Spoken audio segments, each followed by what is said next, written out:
জুনায়েদ বাগদাদি শিবলি রহমাতুল্লাহ আলাইহি চলছেন। যাইতে যাইতে আবু আব্দুল্লাহ তার পীর শুধু দুইজন না, অনেক মুরিদের একটা কাফেলা। যেতে যেতে হঠাৎ ওই খ্রিস্টানদের এলাকা পার হইতে গিয়ে দেখে একটা সুন্দর একটা গির্জা দেখা যায়, খ্রিস্টানদের ইবাদতখানা। 30,000 হাদিসের হাফেজ, 40,000 মুরিদের পীর আস্তে করে দাঁড়ায় গেলেন। জুনায়েদ শিবলির কাফেলাকে বললেন, তোমরাও দাঁড়াও। খ্রিস্টানদের গির্জার দিকে এক নজরে তাকায় রইলেন, যেন কি ভাবলেন। এইবার কিছুক্ষণ দাঁড়ায় থাইকা মুরিদেরা কিছু জিগায়ও না, বেয়াদবি যদি হয়ে যায়।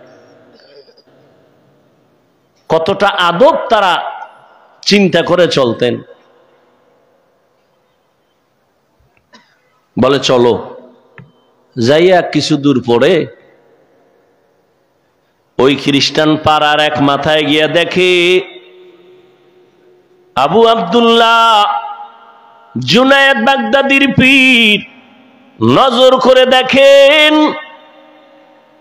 গ্রামের মধ্যে একটা পানির কূপের থেকে খ্রিস্টানদের সুন্দরী সুন্দরী মেয়েরা ওখান থেকে পানি ভরে ভরে ঘরে যায়। আবু আব্দুল্লাহ 40,000 মুরিদের পীর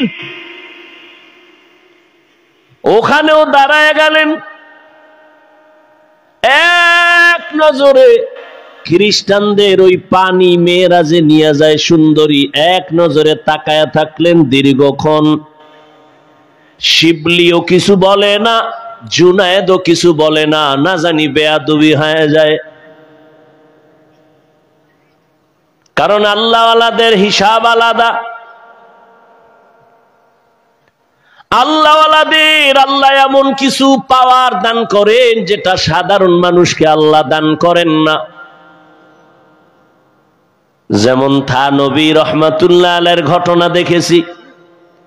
তিনি একদিন সফরে রওনা, দেখে এক গ্রাম এলাকায় মেয়েরা পানি নেয়। একই ঘটনা, কিন্তু ওইটা এটা এক না, সেম এই লাইনের। পানি নিতেছে মেয়েরা। থানবী এক নজর তাকাইলেন। দীর্ঘ টাইম তাকানোর পরে ওখান থেকে চলে গেলেন খানকাহ এমদাদিয়া। মুরিদদের মধ্যে গুঞ্জন শুরু হইল, হুজুর এটা করলো কি? মেয়েদের দিকে দীর্ঘ টাইম তাকায় রইল, কারণ কি? কিন্তু জিজ্ঞাসা করে না। থানবী রহমাতুল্লাহ আলাইহি বুঝতে পেরেছেন এদের অন্তরে একটু দোলা খায়। ডাক দিয়া বললেন, ও ভক্তরা, বলো কি যেন তোমাদের অন্তরের মধ্যে সন্দেহ দৌড়ায়, বলো। একজন মুরিদ ডাক দিয়া কয়, হযরত, রাস্তায় চলার পথে ওই এলাকার মেয়েদের দিয়ে তাকাইলেন কেন বুঝলাম না। হযরত বললেন, যাও তোমরা একজন গিয়া তার বাড়ি খবর নাও, খবর নিয়ে তারপরে আবার আসো। 2-3 জন মুরিদ ওখানে গেলেন। যাইয়া দেখে ওই বাড়ির মধ্যে শুধু কান্নার আওয়াজ। যেই সুন্দরী মেয়েটা পানি নিয়ে বাসায় গেল সে আর দুনিয়ায় জিন্দা নাই। মুরিদেরা চলে আসছে, হযরত যেই মেয়ের দিকে তাকাইছিলেন পানি নেওয়ালা, ওই বাড়ি কান্নার আওয়াজ, ওই মেয়ে আর বেঁচে নাই। থানবী কয়, আমি মেয়ের দিকে একবারও তাকাই নাই, আমি আমার আল্লাহর কুদরতের মোহাব্বতের নজর দিয়ে তাকায় দেখছিলাম আজরাইলের আনাগোনা চলতেছে ওর উপর। এ পাওয়ার কে দিছেন? আল্লাহ দেন। কাকে দিবেন? মুত্তাকিন যারা, তাদেরকে। কোনো গাঞ্জাখোরের দিবে না। কারণ অনেক গাঞ্জাখোরও আছে কিন্তু অলৌকিক পাওয়ার দেখায়। এক গ্লাস পানির মধ্যে আঙ্গুল রাখিয়ে কইবে, দেখ এটা মিষ্টি হয়ে গেছে। আপনি মুখে দিয়ে দেখবেন চিনি ফেল, কইতে তো বড় বাবা। বাবা না, বাবা না, শুধু বাবা নয়, কাবার কাবা। ভালো করে মনে রাখবেন, অলৌকিক পাওয়ার আল্লাহ দেখাইবেন আল্লাহর প্রিয় গোলাম মুত্তাকিনদের দ্বারা। কিন্তু যদি দেখেন একজন বেনামাজি পর্দা করে না, সে যদি অলৌকিক কিছু দেখায়, এটা আল্লাহ দেখান না, এটা ওর কুফরি কালাম আর জিনের খেলা।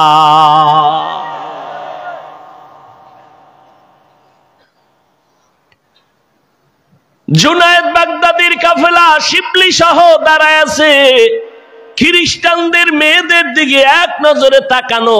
30,000 হাদিসের হাফেজ, 40,000 মুরিদের পীর, নজর যে দিছে আর সরায় না।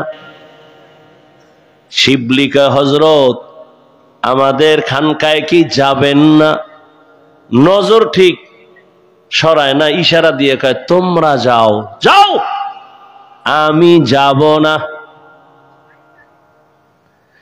শিবলি আতঙ্কিত হয়ে গেলেন, পাগলের মতো হয়ে গেলেন, ব্যাপার কি বুঝলাম না।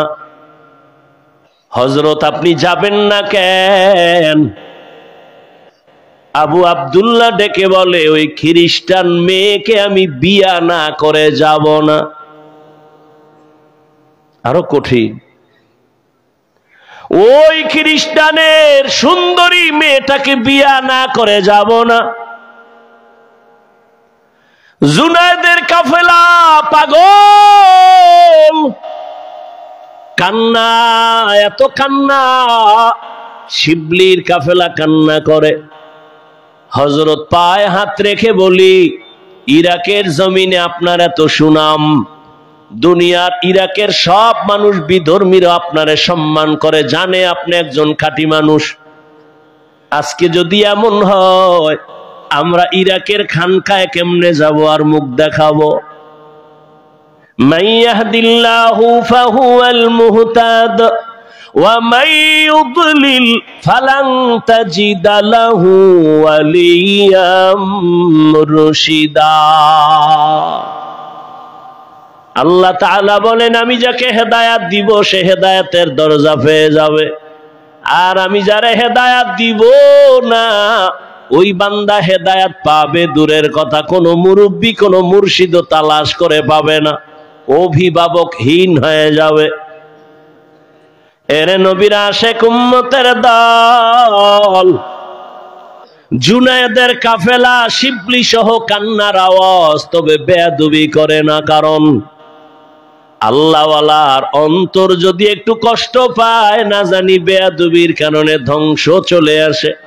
লিকুল্লি শাইইন জিনাতুন ফিল ওয়ারা ওয়া জিনাতুল মারই তামামুল আদাবি, আজ খোদা খাহিমে তৌফিক আদব, বেআদব মাহরুম গাশত আজ ফজলে রাও। এই জন্যই তো আল্লাহ বারবার বলে আমাকে ভয় করো, কারণ একটা সন্তান যখন মা বাবাকে ভয় করে চলবে, মা বাবার সামনে অন্যায় করবে না। এই সাম্বারা, একটা শিক্ষকের ছাত্র যখন ভয় করে চলবে, তখন ওই ছাত্র ওস্তাদের সামনে অন্যায় করতে পারে না। যেই মানুষ আমার আল্লাহর আযাবের ভয় নিয়ে চলবে, ওই বান্দা গলায় ছুরি লাগাবে, গালের মধ্যে কখনো অস্ত্র লাগাবে না। हर के दारत खौफे हक़दार दिल मदाम जन्नतुल मावा देहद उरा मकाम। এজন্যই তো যে আয়াত আমি পড়েছি, আল্লাহ বলেন আমাকে ভয় করো। শুধু কি মুমিনকে বলেছেন? আল্লাহ পাক নবী যার কোনো গুনাহ নাই তাকেও বলেন, ইয়া আইয়ুহান নাবিয়্যুত্তাকিল্লাহ ওয়া লা তুতিইল কাফিরিনা ওয়াল মুনাফিকিন। আপনাদের কষ্ট হইলে মোনাজাত দিয়ে দিব, কিন্তু ডিস্টার্ব করবেন না, নিজের ক্ষতিও করবেন না, অন্যের ক্ষতি করারও অপচেষ্টা করবেন না। মানুষ পুলিশে ধইরা থানায় নিয়ে বেতের বাড়ি দেয়, কাঁদে না। আর বেহেশতের বাগানে আল্লাহর প্রিয় ওলিরা বয়ান করেন আর মানুষ কাঁদতে থাকে। ওরে মারে কে? থানায় পুলিশ আসামি নিয়ে বেতের বাড়ি দেয়, চোখে পানি নাই, আর আল্লাহ ওয়ালাদের মজলিসে বসে মানুষ কাঁদতে থাকে। ওরে মারে কে? বড় কঠিন বিষয়। পাথরওয়ালা দিল হয়ে গেল, চিন্তা নাই কয়দিন এই দুনিয়ায় থাকবো। অসুস্থ মানুষটারে ডাক্তার বলে যা চায় দিয়ে দাও, আর বেশি দিন বাঁচবে না। কিন্তু বহু অসুস্থ মানুষ এখনো আছে, সুস্থ মানুষ তার সামনে থেকে চলে গেছে। এরকম হয় না? কয়দিন আর জীবনের বাহাদুরি করবা? আল্লাহর মোহাব্বত অন্তরে নিয়ে, আল্লাহর ভয় অন্তরে নিয়ে চলো রে আল্লাহর গোলাম। আল্লাহ বলেন আমাকে ভয় কর, জবানটারে হেফাজত করো, আমি আল্লাহ এর বিনিময়ে তোমার সব আমল কবুল করে নিব, জীবনের সব গুনাহ মাফ করে দিব। যারা আল্লাহ এবং রসুলের অনুসরণ করবে তারা বিনা হিসাবে জান্নাতে যাবে। এরে আল্লাহর গোলাম, আল্লাহ পাকের কুদরত। কত মা বাবায় সন্তানের দিনের পথে নিতে চায়, মা বাবায় চায়, সন্তান চায় না।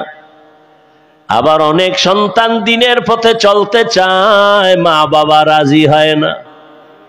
সেদিন একটা ছেলে এসে কান্না করলো, হুজুর একটু দোয়া করবেন আমার মা বাবার জন্য। আমি যে একটু দাড়ি রাখছি, নামাজ পড়ি, আমার মা বাবা আমারে ভালো নজরে দেখে না। কেমন মা বাবা? এরে আদর্শ নগরের মুসলমান, দুনিয়া থেকে তো বিদায় হইয়াই যাবা, কি রেখে যাইতেছ? হিসাব দুইটা, দুনিয়ায় কি রেখে যাবা, সাথে কি নিয়ে যাওয়া, আর কোনো হিসাব নাই। জীবনে তো দুনিয়ার পেছনে কম দৌড়াইলা না, টাকার পেছনে, ক্ষমতার পেছনে কম দৌড়াইলা না, কিন্তু ফলাফল কি হইল? বাড়ি কইরা কি লাভ হলো? বাড়ির মধ্যে ঘুমানের তোমার কপাল নাই। ওই বাড়ির কোনো লাভ আছে? ওই টাকার বাহাদুরি করে কি লাভ হবে? যেই টাকা ব্যাংকে থাকবে কেউ খাইতে পারবে না। দুদক নোটিশ দিয়া দিছে 10 তলা বিল্ডিং কেমনে করছো, হিসাব দে। হিসাব চাওয়া মাত্র ঘুম হারাম হয়ে গেল। এই বিল্ডিং এর থেকে খেরের ঘর আর টিনের ঘরে থাকা অনেক ভালো। এরে আল্লাহর বান্দারা, নবী বলেন দুই জিনিস হেফাজতের জিম্মাদারি যদি নাও, আমি নবী তোমাকে জান্নাতে নেওয়ার জিম্মা নিব। এক হলো জবানের হেফাজত করো, দ্বিতীয় লজ্জাস্থানের হেফাজত করো। এই দুইটা জিনিস হেফাজতের জিম্মা যদি নাও, আমি নবী তোমাকে জান্নাতে নেওয়ার জিম্মাদারি নিব। হেদায়াত বড় কঠিন। আমি মাঝে মাঝে বলি, মুরব্বি মাইনা চলি, এরপরও ঠিক থাকা যায় না। আর যারা মুরব্বি মানে না, এদের উপায় কি? মাইলে মোমেন সোয়ে মোমেন মিশাওয়াত, মাইলে কাফের সোয়ে কাফের মিশাওয়াত। সোহবতে সালে তোরা সালে কুনাদ, সোহবতে তালে তোরা তালে কুনাদ। 40,000 মুরিদের ভিড় কই গেছে? ভুলে গেছে। কোথায়? খ্রিস্টান পাড়ায় দাঁড়ায় আছে। শিবলি জুনায়েদের কাফেলা কান্না করে পা ধরে চলেন। কিতাবে লেখে তাদের কান্নায় গাছের পাতা পর্যন্ত মনে হয় কাঁদে। কিন্তু 30,000 হাদিসের হাফেজ আল্লাহওয়ালা আবু আব্দুল্লাহর দিল নরম হয় না। আবু আব্দুল্লাহ কয়, এই জুনায়েদ যাও যাও, আমি ইরাকের খানকায় যাব না। ইতিহাস বড় লম্বা। এক পর্যায়ে জুনায়েদের কাফেলা শিবলি রহমাতুল্লাহ আলাইহি সহ নিরুপায় হইয়া সেখান থেকে বিদায় হয়ে ইরাকের খানকা ফোরাত নদীর কিনারায় রওয়ানা। আর এদিকে 30,000 হাদিসের হাফেজ আবু আব্দুল্লাহ, এখান থেকে ওরা যখন চলে গেছেন, তিনি একা খ্রিস্টানদের বাড়ি যাইয়া ওই মেয়ের বাবারে ডাকছে। বাবারে ডাক দিয়া কয়, আপনি নাকি ওই মেয়ের বাবা? বলে হ্যাঁ। বলে আমার একটা আবদার, খ্রিস্টান দেখেই তো চমকে উঠছে, আপনি তো ইরাকের মধ্যে দামি নামি এক ব্যক্তি, বড়, আপনার মাথায় পাগড়ি, হাতে তসবিহ, আমার দরজায় কেন? আল্লাহর বান্দা আবু আব্দুল্লাহ চিন্তাহীন ভাবে বলে ফেললো, ও খ্রিস্টান, আল্লাহর বান্দা, আমি তোমার মেয়েকে বিবাহ করার জন্য আসছি। খ্রিস্টান দুশ্মন তো দুশ্মন, দুশ্মন কখনো বন্ধু হয় না। দুশ্মন যদি কখনো বন্ধু হয়, মনে করবেন উদ্দেশ্য খারাপ, ও ক্ষতি করবেই।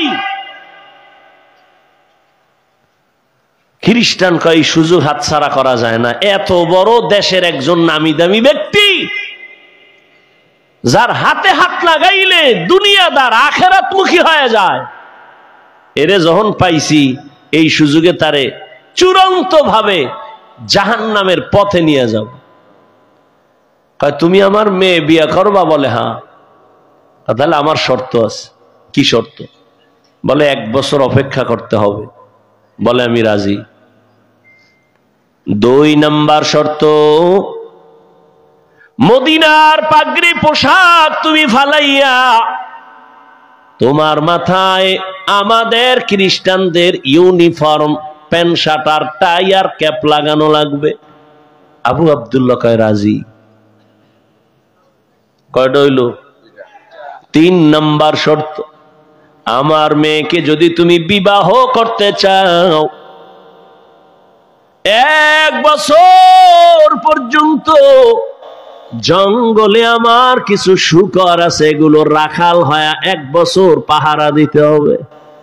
আবু আব্দুল্লাহ বলে আমি রাজি হয়ে গেলাম। মদিনার পাগড়ি আর পোশাক ফালাইয়া 1 বিন্দু দেরি করে না। এত বড় আল্লাহর একজন ওলি, গোটা ইরাকে যার এত নাম, জুনায়েদ বাগদাদির পীর, পেরেশানির কোনো চিন্তা নাই। এত বড় আল্লাহওয়ালা কেমন যেন শিশুর মতো বলে যা কয় রাজি, যা কয় রাজি। পাগড়ি ফালায় দিছে, দাড়ি ফালায় নাই। কারণ খ্রিস্টানদের মধ্যে দাড়িওয়ালা বহু আছে, হিন্দুদের মধ্যে, শিয়াদের মধ্যে দাড়িওয়ালার অভাব নাই। এখন দাড়ি হয়ে গেছে অনেকের ফ্যাশন। আগে কামাইতো, এখন এই থোতার গোড়া একটু রাখে, এটা ডিজাইন, ডিজাইন হয়ে গেছে। এখন ডিজাইন ঠিক রাখতে যাই কিছু কপাল ভরারা রাখে, রসুলের সুন্নত হিসাবে রাখে না। ওই যে আমরা ওয়াজ করতাম দোনো হাতের কবজা দিয়ে খাও, এটা মানে না। যখন করোনায় কানে ধরাইছে, এবার আমারে কয় 2 বেননি, কেমন ধোয়ায় পাইছে। পকেটে একটা এরকম মেডিসিনের বোতল লয়ে ঘুরে, কতক্ষণ যায় চাপ দিয়া এরকম করে। কি তুমি অজু করবানি? কয় না, করো না। আর আমরা যে উলামায়ে কেরাম বয়ান করছি, 2 হাতের কবজা ধুইয়া খাইতে বসো, মদিনার সুন্নত মানে নাই, হুজুর গো কথা কানে নেয় না। অথচ এই জমিনে উলামায়ে কেরাম টুপিওয়ালারা এ জাতির চিরন্তন বন্ধু, আর সব হলো ধান্দাবাজ। এই উলামায়ে কেরাম এই জাতিকে যা দিয়েছে তা কেউ দেয়নি। উলামায়ে কেরাম জীবনের নিঃস্বার্থ বন্ধু, আর সব স্বার্থপর। কিন্তু ঘুরে ফিরে দোষ সেই আলেমের দিকে, গুলি সে আলেমের দিকে, বিপদ সব তাদের নিয়ে। আল্লাহ হেদায়াত দান করুন। অথচ মহামারী করোনার ভেতরে ট্রিপল মাস্ক লাগাইছে, মরবে না 3টা। এইরকম দুই কুলাঙ্গার ছেলে বাবারে ধরছে করোনায়, মইরেই গেছে।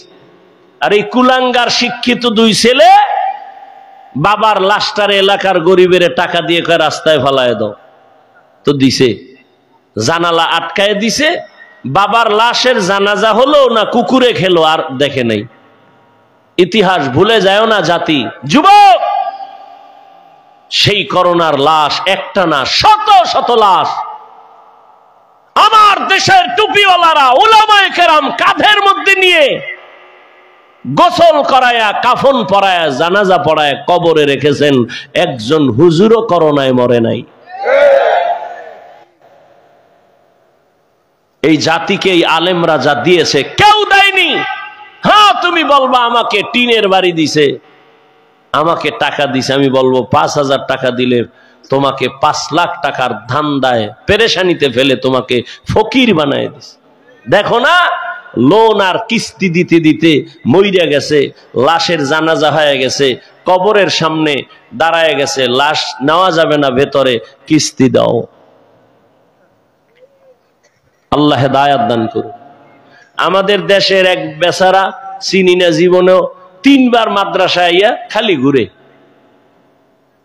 দেখা টাক্কা করে। আমি দেখি লোকটা খুব ঘুরে, একটা গেঞ্জি পরা লম্বা মানুষ।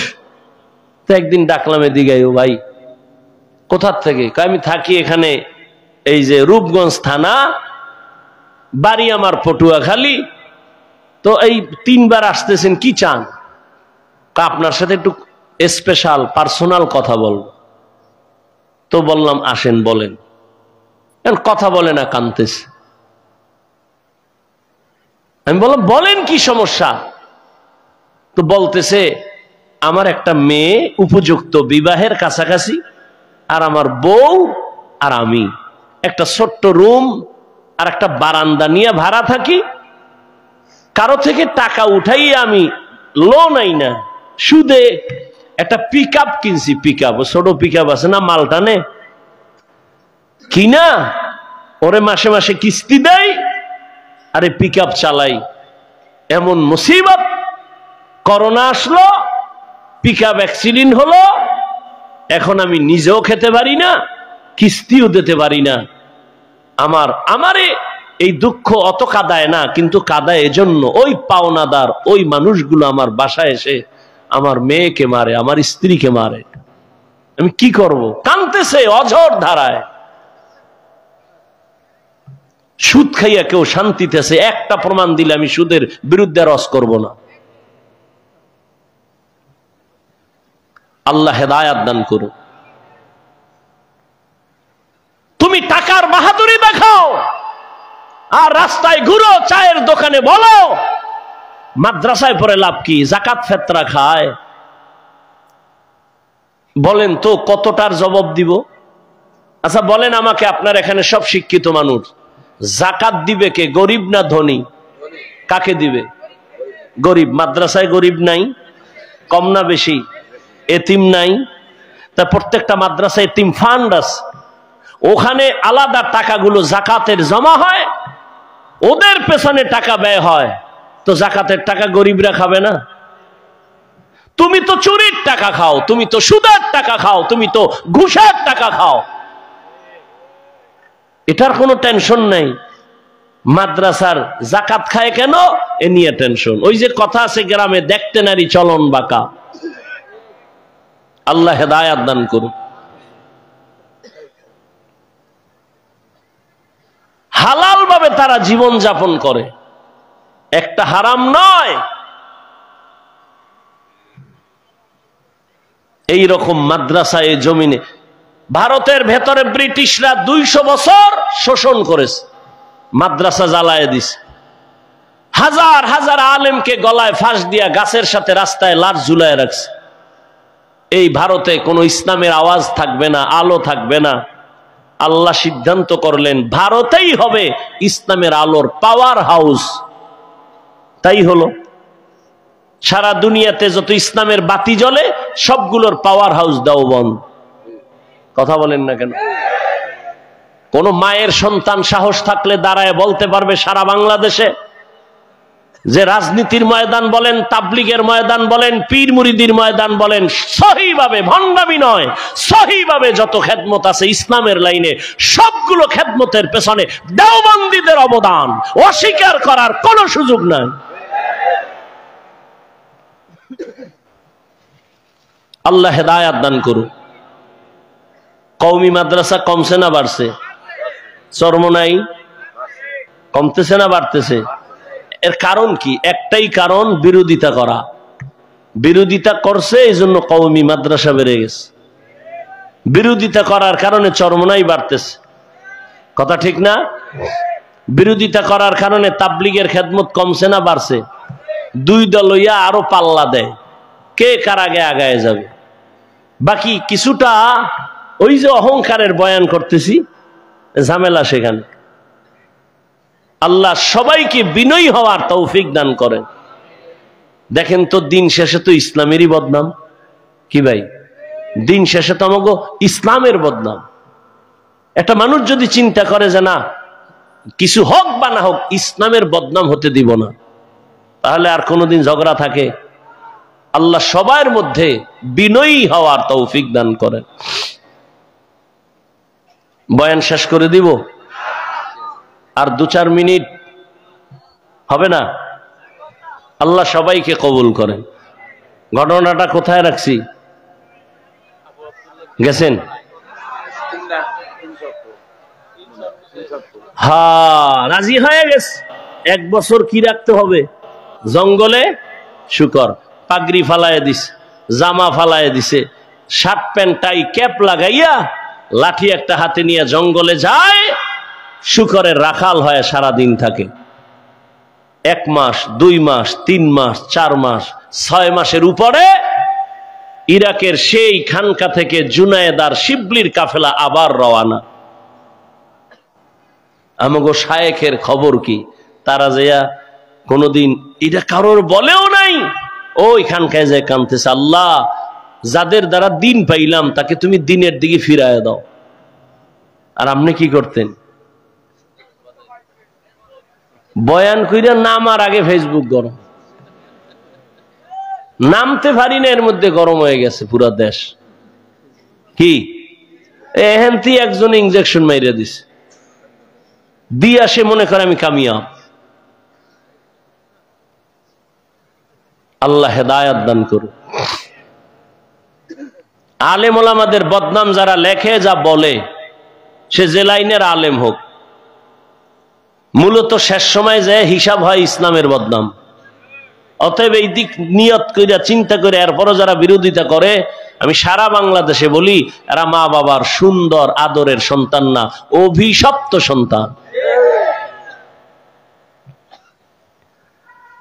আল্লাহর বান্দা 1 বছরের নিয়তে শুকর রাখতেছে, আর ওইদিকে জুনায়েদের কাফেলা রওনা হয়ে গেছে। আমাদের শায়েখের কি খবর?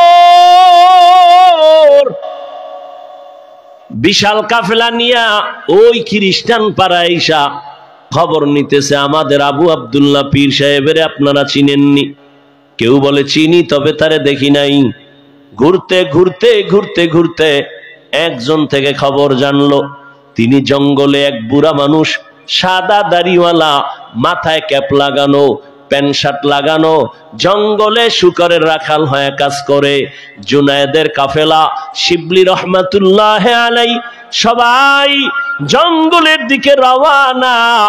জঙ্গলের ভেতরে গিয়া কিছু দূর ভিতরে গিয়া দেখে ঠিক একটা গাছের ছায়ায় ওই ক্যাপ লাগানো সাদা দাড়িওয়ালা একটা হাতে লাঠি নিয়ে দাঁড়ায় আছে, সামনে শুকর।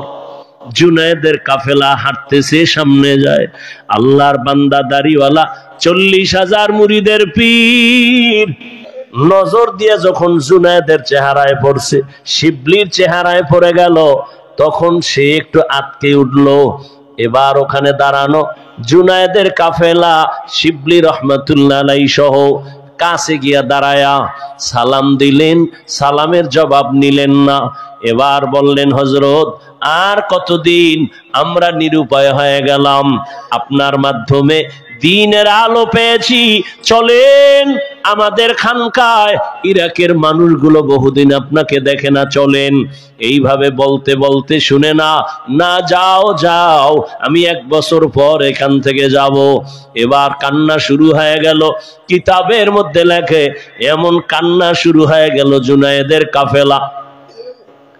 এই পরিমাণ কান্নার আওয়াজ, শুকরগুলো চোখের পানি ছেড়তে কাঁদতেছে, গাছের জঙ্গলের পাতা থেকে পানি ঝরতেছে। এটা আল্লাহ তাআলার কুদরতের খেলা।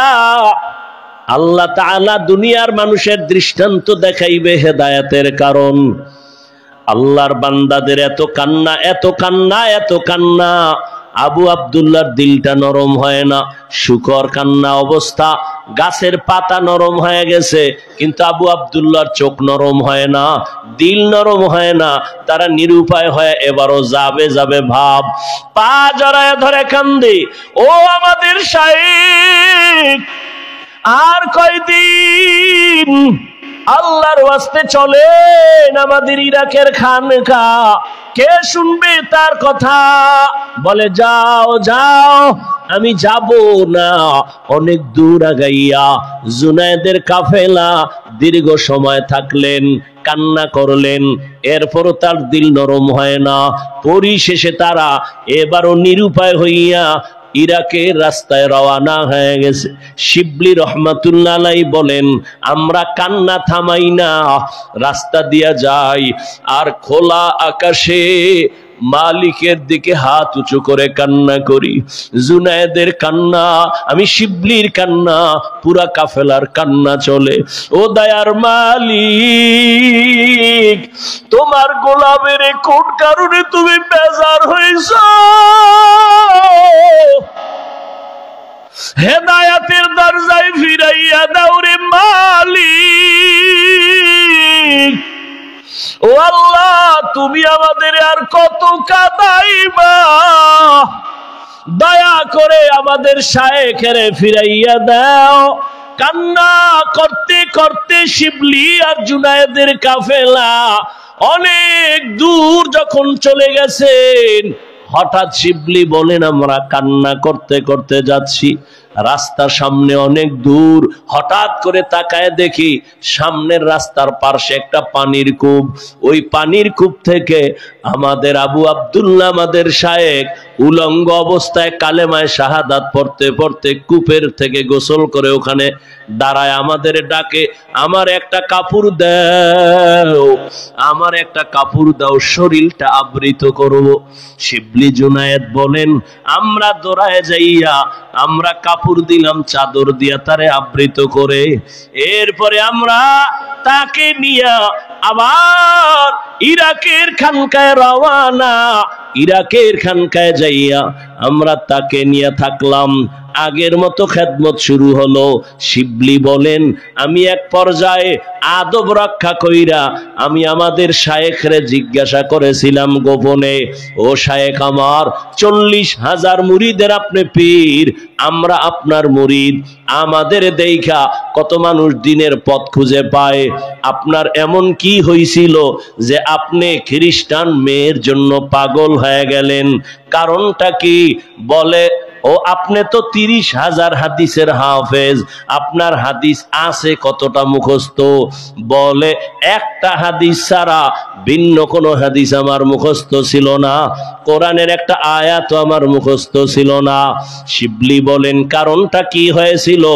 আল্লাহর ওলি আবু আব্দুল্লাহ ডেকে বলেন, ও শিবলি, যখন আমরা কাফেলা নিয়া ওই খ্রিস্টানদের গির্জার সামনে দাঁড়াইয়া এক ধ্যানে তাকাইছিলাম, তখন আমার অন্তরে একটু অহংকার আর ছিল।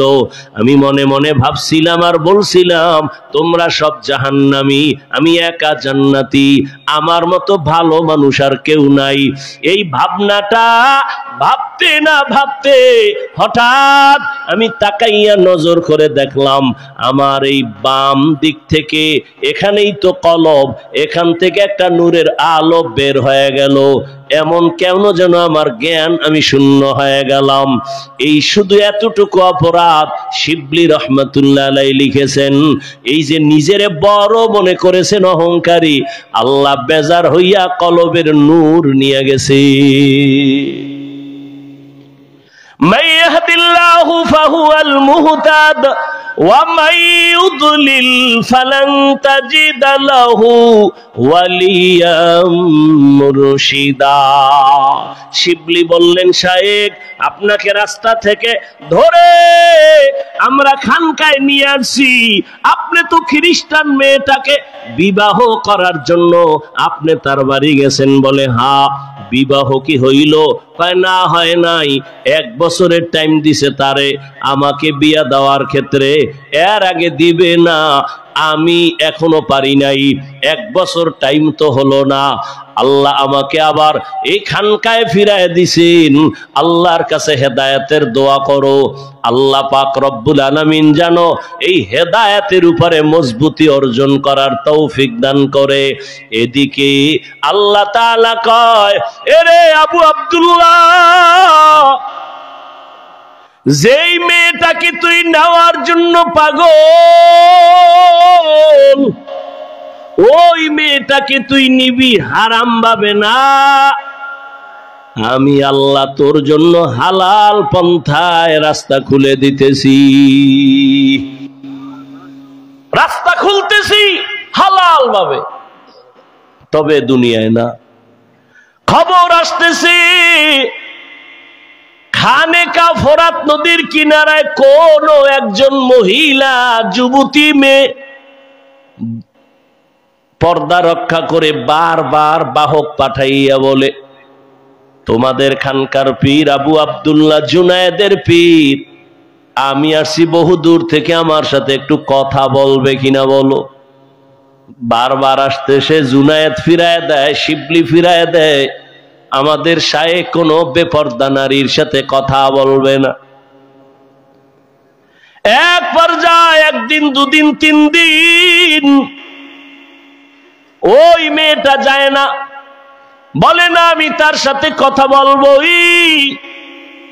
শিবলির কানে বারবার আসার পরে হযরত আবু আব্দুল্লাহর কাছে গিয়ে একটু পরামর্শ চাইলেন। এই হালাত হযরত ভয় পাই না জানি আবার ঝামেলা হয়। আগে তার ঠিকানাটা নেও। ঠিকানা যখন নিয়ে আসছে তখন দেখে যেই মেয়েটারে বিয়া করার জন্য মদিনার পোশাক ফালাইছে, ওই খ্রিস্টান মেয়েটা তার খানকার ওই দূরে দাঁড়ায়া কথা বলার অপেক্ষায় আছে। মেয়েটা প্রস্তাব দিয়েছে, হযরত যদি বেয়াদবি না নেন, আমি নতুন ভাবে তার কাছে কালেমা পড়ে মুসলমান হতে চাই। এরে পর্দার আড়ালের আম্মা জান, ধন্য আপনাদের জীবন। আপনারা তো নবীদের মায়ের মতো মা, সাহাবায়ে কেরামদের মায়ের মতো মা। এত নেয়ামত আল্লাহ আপনাদের দান করেছেন। এই দুনিয়ায় যত ভালো সন্তান আছে আপনাদের অবদান। এরে আম্মা জান, আপনারা তো খাদিজা রাদিয়াল্লাহু তাআলা আনহার মতো নারী, ফাতেমা রাদিয়াল্লাহু তাআলা আনহার মতো নারী, খাদিজা রাদিয়াল্লাহু তাআলা আনহার মতো নারী। আপনারা তো ইসমাইল নবীর মা হাজেরা আলাইহিস সালামের মতো নারী। আপনারা তো ঈসা নবীর মা মারিয়াম আলাইহিস সালামের মতো নারী। এরে আম্মা জান, এই দুনিয়ায় আল্লাহর বড় দুশমন ফেরাউন, তার স্ত্রীর নাম কি জানেননি? আসিয়া। ওই আসিয়া এত বড় বেঈমানের ঘরে থাইকাও আল্লাহর পেয়ারা হয়ে গেলেন। রহমতের নবী বলেন, কিয়ামতের দিন জান্নাতে আসিয়ার সাথে আমার বিবাহের ব্যবস্থা হয়ে যাবে। এরে আম্মা জানেরা, হেদায়েতের মালিক আমার আল্লাহ। আল্লাহ সন্তান দিয়েছেন, একটা সন্তানকে কি পারলেন না আদর্শওয়ালা বানাবেন? আমি আপনাদের একবারও বলি নাই, বলবো না যে ছেলেটারে আপনি হুজুর বানায় দেন, ডাক্তার বানাইলে জাহান্নামে যাবেন, বলবো না। বরং আপনার ছেলেকে ডাক্তার বানান, ইঞ্জিনিয়ার বানান, প্রফেসর বানান, জানি না, তবে আমার দাবি বেয়াদব বানাবেন না। আদর্শ ডাক্তার হবে, ধন্য হবে আপনার জীবন। আদর্শ ইঞ্জিনিয়ার বানাবেন, কোনদিন যেন আপনার সন্তান মা বাবার সাথে অন্যায় করে না, আলেমের সাথে বেয়াদবি না করে, পীর মাশায়েখের সাথে কখনো যেন বেয়াদবি না করে, শিক্ষকের সাথে যেন বেয়াদবি না করে। আল্লাহর বান্দি যখন প্রস্তাব দিল আমি তার হাতে মুসলমান হতে চাই, আল্লাহর ওলি ফিরায় দেওয়ার তো কোনো সুযোগ নাই। একজন বিধর্মী যদি জান্নাতের পথে যেতে চায় তাকে বাধা দেওয়া যাবে না। তবে তারে আগে জিগাও আমার খানকার ঠিকানা পাইলো কেমনে। মেয়েটারে ডাকলো, জিজ্ঞাসা করা হলো, এ আল্লাহর বান্দি তোমার বাড়ি বহু দূর, তুমি এখানে কেমন করে আসছো? বলে আমি দীর্ঘ 6 মাস স্বপ্নে দেখতেছিলাম ইরাকের খানকার ওই আল্লাহওয়ালা আবু আব্দুল্লাহ রে, আমি তার হাতে মুসলমান হয়ে যাব। ইসলামের ঘেরান আমার নাকে লাগতেছিল, আমি পাক্কা নিয়ত করে আসছি। স্বপ্নে আমাকে বলা হয়েছে মা বাবা সাইরা কালেমা পড়তে পারবি নি, আমি রাজি হয়ে হ্যাঁ বলেছি। আমি এখন কালেমা পড়ার জন্য আসছি। আমাকে স্বপ্ন দেখাইছে ফোরাত নদীর কিনারায় খানে খায় চলে যাও, আমি চলে আসছি। আল্লাহর ওলি পর্দার আড়ালে রাইখা মেয়েটারে মুসলমান বানায় দিছে। এরপরে বলছে এখানে থাকো, খানার আয়োজন দিছে, সবক দিছে, এগুলো আদায় করো। কিছুদিনের মধ্যে এই আল্লাহর বান্দি হঠাৎ অসুস্থ হইয়া দুনিয়ার থেকে বিদায় হয়ে গেল। আল্লাহর ওলি শিবলি বলেন আমাদের শায়েখ এই মেয়েটাকে মুসলমান বানায় দিয়েছেন।